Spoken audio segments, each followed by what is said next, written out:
Today I am going to deliver a lecture on seed dormancy. सबसे पहले मैं आपको बताऊंगी कि सीड डॉर्मेंसी क्या होता है।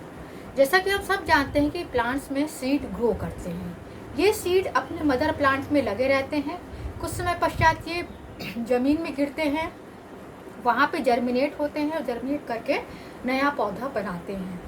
लेकिन हेलोफाइट प्लांट्स जो होते हैं जैसे ज़ाइज़ोफोरा, इसके सीड प्लांट में लगे रहते हैं और सीड के अंदर का जो एम्ब्रियो होता है वो सीड के अंदर ही डेवलप करता है और सीड अपने प्लांट में लगे लगे ही जर्मिनेट कर जाता है। तो यह प्रक्रिया विविपेरी कहलाती है।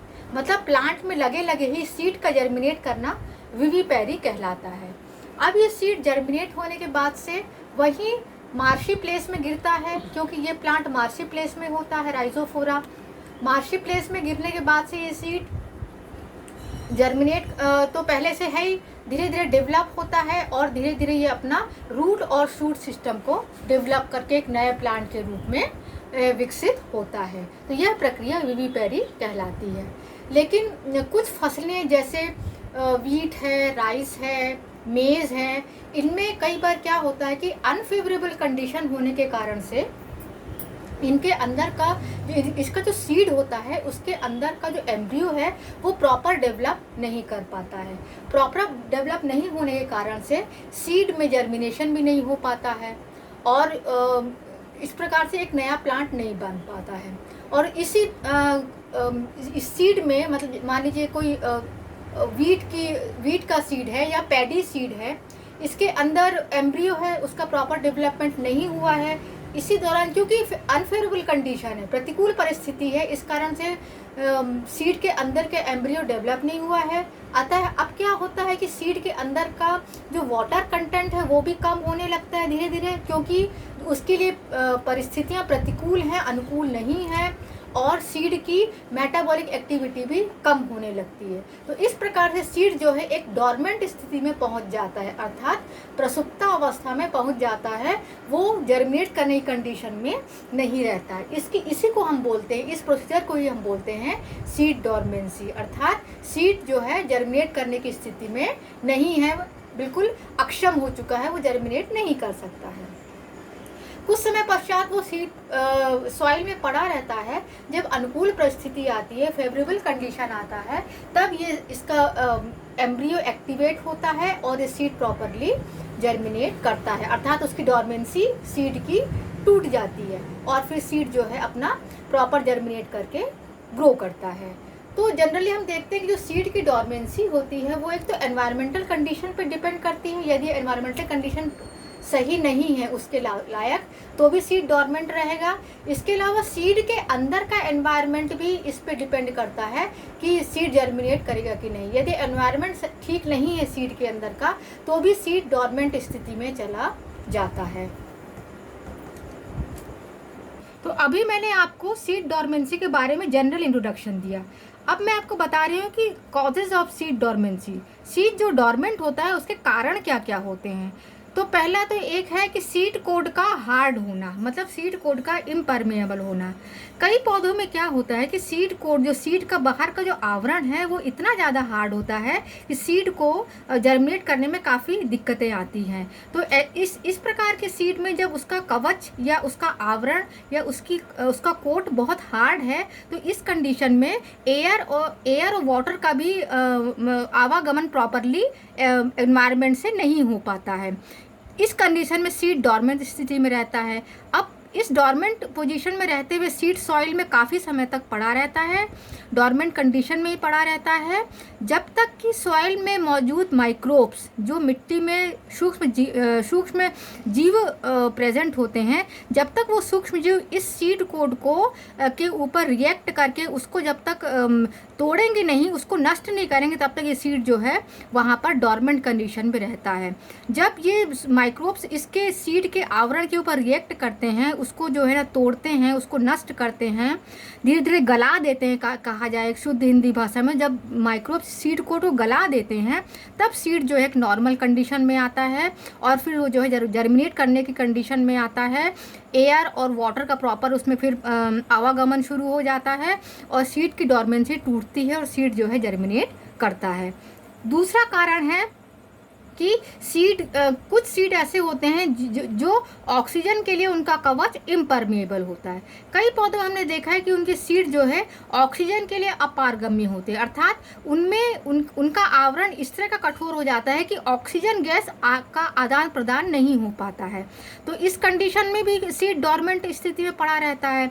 जब कुछ समय पश्चात जब अनुकूल परिस्थिति आती है तब इसका कवच मुलायम होता है, सॉफ्ट पड़ जाता है और जो है वातावरण से सीड में ऑक्सीजन का आवागमन होता है और सीड की डॉर्मेंसी टूटती है और सीड जर्मिनेट करता है। तीसरा कारण है जो डॉर्मेंसी का, वो है इमेच्योर एम्ब्रियो। कई बार हमने देखा कई सीड में जो एम्ब्रियो अंदर मौजूद होता है वो पूर्ण तरह विकसित नहीं हो पाता है, मतलब अविकसित रूप में रहता है। अब जब एम्ब्रियो अविकसित रहेगा तो स्वाभाविक है कि सीड जर्मिनेट नहीं कर पाएगा। तो जब अनुकूल परिस्थिति आती है और एम्ब्रियो को प्रॉपर एयर मिलती है, प्रॉपर ऑक्सीजन मिलती है, प्रॉपर न्यूट्रिशन जब मिलने लगता है तभी एम्ब्रियो प्रॉपर डेवलप करता है सीड के अंदर और वो सीड फिर जो है डॉर्मेंसी को तोड़ करके जर्मिनेट करके नया पौधा बनाता है। तो इस प्रकार से सीड की डॉर्मेंसी के कारण मैंने आपको अभी बताए। अब मैं बता रही हूँ कि methods of removing seed dormancy. Seed dormancy को हम किस तरह से जो है रिमूव कर सकते हैं, कौन कौन से तरीके हैं। तो एक तो है फिजिकल मेथड, दूसरा है केमिकल मेथड, तीसरा है एम्ब्रियो कल्चर टेक्निक। सबसे पहले है फिजिकल मेथड। तो फिजिकल मेथड में सबसे पहला तरीका है लो टेम्परेचर ट्रीटमेंट। यदि हम सीड को बहुत कम तापमान में रखेंगे, काफ़ी समय तक रखेंगे, तो उसका बाहर का कोट शिथिल पड़ जाएगा, बाहर का जो आवरण है वो कमज़ोर हो जाएगा और जो है एयर और वाटर प्रॉपरली वहाँ पे आवागमन होगा और सीड जर्मिनेट करके अंकुरित करके नया पौधा बनाएगा। दूसरा है टैप वाटर ट्रीटमेंट।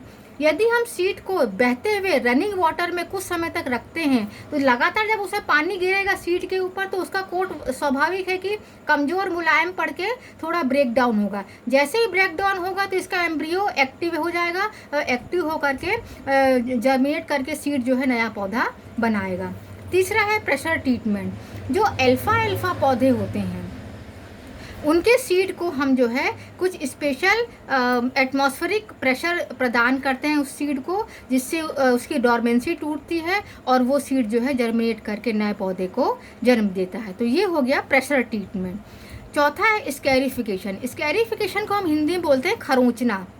तो कुछ पौधों के सीड्स के जो कवच होता है या जो उनका कवर होता है वो इतना कठोर होता है कि कई बार उनको फिजिकली असॉल्ट करना पड़ता है, अर्थात सीड को ऊपर से उसके कवच को धीरे धीरे मार के हल्के हाथों से तोड़ना पड़ता है, उसको खरोचना पड़ता है। उस सीड को शुद्ध हिंदी भाषा में कहें तो उस सीड कोट को खरोचना पड़ता है। तो खरोचने से क्या होता है, वो सीड का जो कवच है, जो कवर है, वो थोड़ा सा कमज़ोर पड़ जाता है, डेलिकेट हो जाता है और कुछ समय पश्चात सीड जो है जब उसमें उसको प्रॉपर हवा मिलती है, प्रॉपर जल मिलता है तो उसका भ्रूण एक्टिव होता है और सीड जो है फिर अंकुरित होकर नए पौधे को जन्म देता है। तो इस प्रकार से मैंने सीड डॉर्मेंसी को ब्रेक करने के फिजिकल मेथड के बारे में बताया कि लो टेम्परेचर ट्रीटमेंट दे सकते हैं, टैप वाटर ट्रीटमेंट दे सकते हैं, प्रेशर ट्रीटमेंट दे सकते हैं और स्कैरिफिकेशन द्वारा।